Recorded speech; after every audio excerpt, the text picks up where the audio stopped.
Bonjour, donc là je réponds à vos questions. Donc aujourd'hui la question c'était de savoir comment on fait pour calculer les premiers termes d'une suite récurrente.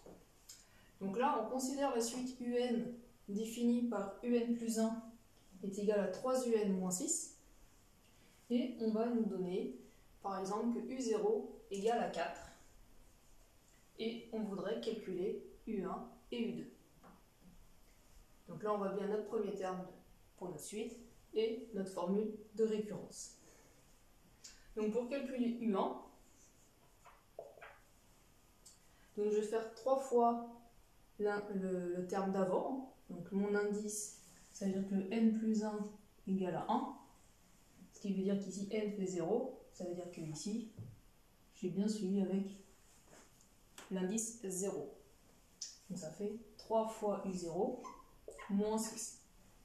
Donc si je fais le calcul, 3 fois 4, puisque U0 c'est 4, moins 6. Ce qui va me donner 12, moins 6, et donc U1 égale 6. Donc maintenant, on va calculer U2, toujours sur le même principe. U2, donc cette fois-ci l'indice n plus 1 vaut 2, donc ça veut dire que n fait 1, donc ici je vais avoir U1. C'est-à-dire que c'est 3 fois U1 moins 6. Je reprends toujours la même formule qu'il y a là-bas. Ce qui fait 3 fois, donc le U1 on l'a calculé, il fait 6. Donc 3 fois 6, 18, moins 6, on a 12. Donc voilà pour calculer les premiers termes.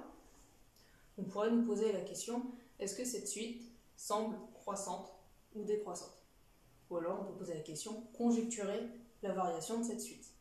Quand on conjecture, ça veut dire que on voit juste que les premiers termes, là on voit que ça monte, 4, 6, 12, donc apparemment ça semble être croissant. Donc une conjecture, je le rappelle, on dit simplement ce qui nous paraît sans le démontrer. Parce que la conjecture peut être fausse. Peut-être qu'en continuant, au bout d'un moment, la variation va changer. D'ailleurs, on pourrait s'amuser à voir avec un U0 différent. Donc si je fais ça, si je prends autre chose pour U0, par exemple si je prends avec moins 2, donc je refais la même chose, U1, ça va nous faire 3 fois moins 2, moins 6. Enfin, c'est 3 fois U0, moins 6. Ce qui va me donner moins 12, moins 6, ce qui me fait moins 18. Déjà, on voit que ça commence à descendre. Après, ça va faire U2 qui va faire 3 fois moins 18, moins 6. Donc 3 fois moins 18, donc 3 fois 10, 30, 3 fois 8, 24, ce qui me fait moins 54, moins 6. Donc on a moins 60. Donc là, je vois que la suite semble être décroissante. Donc ça, c'est assez intéressant. Donc, en fonction du premier terme, on voit que la variation n'est pas forcément la même. D'ailleurs, il y en a un autre qui est intéressant, que je vais vous faire. C'est si je choisis le chiffre 3. U0 égale 3.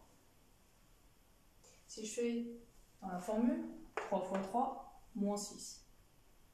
3 fois 3, moins 6. 3 fois 3, ça fait 9. Moins 6, ça me donne 3. Donc U1 va être égal à 3. Si je fais U2, je reprends 3 fois le U1. Donc ça veut dire que je refais 3 fois 3, moins 6. Je pense que vous avez deviné que si on fait le même calcul, on va forcément obtenir le même résultat. Donc là on voit que c'est ni croissant ni décroissant, qu'en fait on a affaire à la suite constante.